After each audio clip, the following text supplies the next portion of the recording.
Hey everyone, welcome back to the channel. Today we're diving into a galaxy far, far away as we take a critical look back at Star Wars: The Acolyte. Did this series live up to the hype for you? Or did it leave you with more disappointment like most of us? Buckle up, because we're about to break down what went wrong. Let's kick things off with Episode 1. The introduction and death of Jedi Master Endara instantly set the tone. The Jedi are portrayed as incompetent and surprisingly weak. I mean, come on. She should have been able to anticipate a second knife attack. Yes, my child.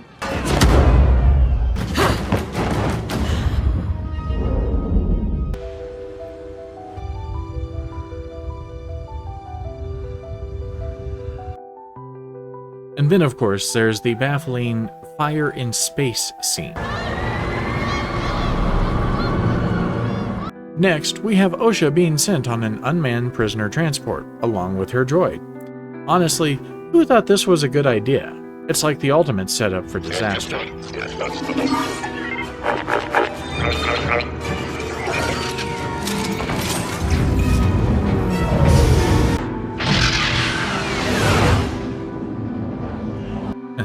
And let's not forget about the shirtless Jedi himbo. What was that about, honestly? A Jedi with abs does not a character make. Master Sol, I thank you for choosing me for this mission. I should have brought Osha in myself. I apologize for my error. This episode ends with the ridiculously unnecessary red lightsaber ignition. Honestly, it felt more like a last-minute attempt to make a dramatic statement. An acolyte kills the dream. Moving on to Episode 2. Overall, Torben's unaliving himself, and the line, "I've been waiting for you, May," didn't quite add up. I've been waiting for you. His actions were more like a Leroy Jenkins rush rather than a well-thought-out plan. And ultimately, his desire to go home was his driving factor. This is it. Torben! Stop! Don't you see? We just need proof of a virgins, and those girls are the proof. This is our ticket home! Episode 3 brings us the first of 2 flashback episodes, featuring a very creepy soul, plus, the use of the word spice felt off, as it's often been tied to drug use in previous lore. May we have some spice creams? Those are not for little girls who run away from home. The power of one, power of two, power of many chant in front of a big giant hole really felt more like a fertility ritual gone wrong, rather than something children should be participating in. The power of one, the power of two, the power of many. And what about the Jedi breaking and entering into the witch's home? This is not exactly the high ground that we would expect from our heroes. The Jedi! They've sliced the platform. Then we have Sol handing over his lightsaber to Osha like it's candy and trying to lure her away from her family. Don't, no.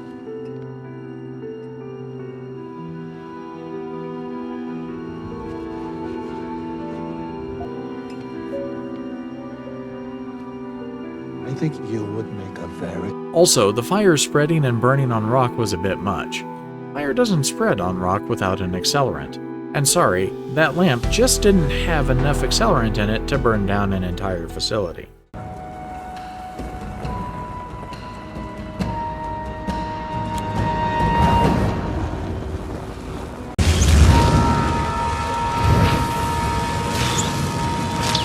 Episode 4 brought us some continuity errors along with pacing issues. We should handle this ourselves.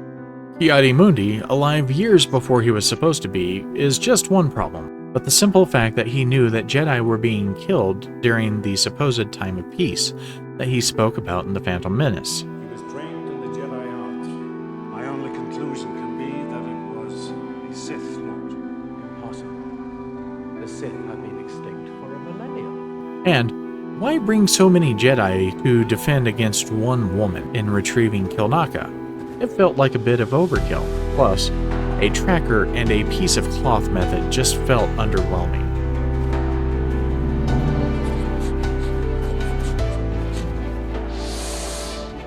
May's sudden flip from wanting to kill Jedi just because her sister was alive felt jarring and unearned, especially since she wanted her dead just 16 years ago. After running through that forest for an extremely long time, I realized something. I don't need to do this anymore. I don't need to kill a Jedi without a weapon. I don't need to keep this deal. What? It's coming out! Episode 5 was, of course, our big fight episode. To start with, we have trees falling in the wrong direction, and Kilnaka being iced off-screen were just a few of the missteps. Jackie the Padawan was able to outlast multiple Jedi Masters in a one-on-one with the Sith.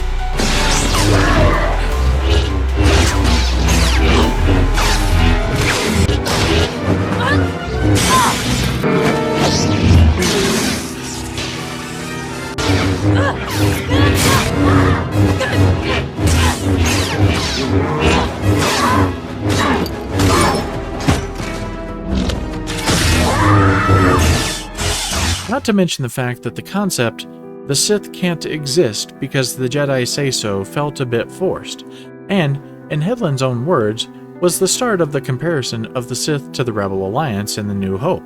As if. May's switch back to wanting to kill Jedi, the Parent Trap plot, and that ridiculous haircut just made things worse.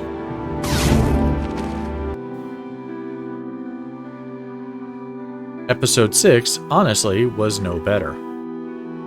Time inconsistencies, and Osha already on Sith Isle, while Sol was still trying to take off, and the fact that Sol didn't recognize May was honestly baffling.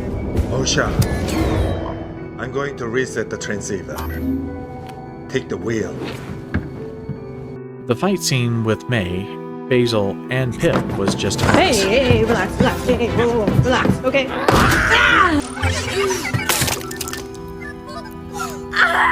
And Osha's willingness to listen to a guy that had just unalived all of her friends was some of the most fanfiction crap writing I have ever seen. You murdered my friends. I killed Jedi.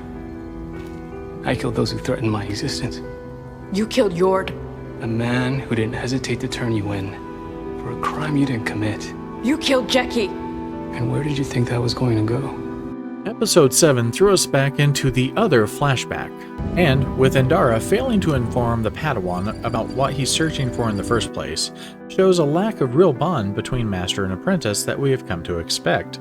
Bonds like Qui-Gon Jinn and Obi-Wan, or Obi-Wan and Anakin, for instance.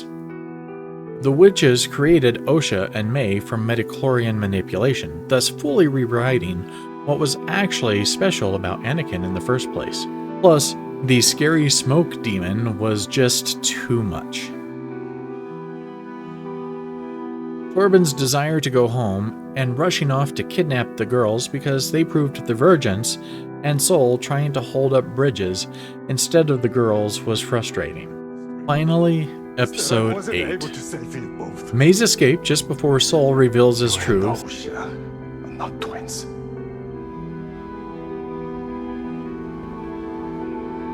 You're not even sisters. You're And somehow Darth Plagueis in a place he shouldn't be just yet. Senator Raincourt's speech about the Jedi was more of a jab at the audience. I think the Jedi are a massive system of unchecked power, posing as a religion. A delusional cult that claims to control the uncontrollable, your emotions. You project an image of goodness and restraint. But it's only a matter of time before one of you snaps. And when, not if that happens, who will be strong enough to stop him? And Sol's loss of self-control seemed out of character for what we expect from a Jedi. May and Osha's sudden change of alignment was as obvious as them changing the color of their clothing. And Sol's death was all part of a poorly executed finale.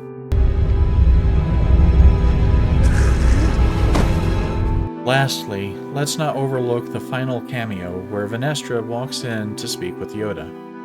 This scene undermines Master Yoda's character, all because the creator thought it would be interesting to explore the notion that Yoda hides things. This idea stems from Season 6 of The Clone Wars, where the Jedi Council decided it was better to not inform the Senate about Dooku's primary role in the creation of the clones. No, now we do. That guided the creation of the clones from the beginning. Dooku did. If this was known, public confidence in the war effort, the Jedi, and the Republic would vanish. Cover up this discovery. We must. Are you sure we are taking the right path? The right path? No. The only path? Yes. Designed by the Dark Lord of the Sith, this web is. For now, play his game. We must. It feels like a deliberate critique of the traditional good versus evil narrative, portraying the Jedi as morally ambiguous and as flawed as the Sith, rather than the beacons of light and peace that they're meant to be. I'll never turn to the dark side. You failed, Your Highness. I am a Jedi, like my father before me. In the end, the Acolyte struggled with pacing, character development, and staying true to the Jedi's core principles. The constant subversion of the Jedi into something they are not felt like a personal agenda rather than a fresh take on the Star Wars universe. So, what do you think? Did the Acolyte miss the mark, or do you see potential for improvement? Let us know in the comments below, and don't forget to like, subscribe, and hit that notification bell for more deep dives and reviews.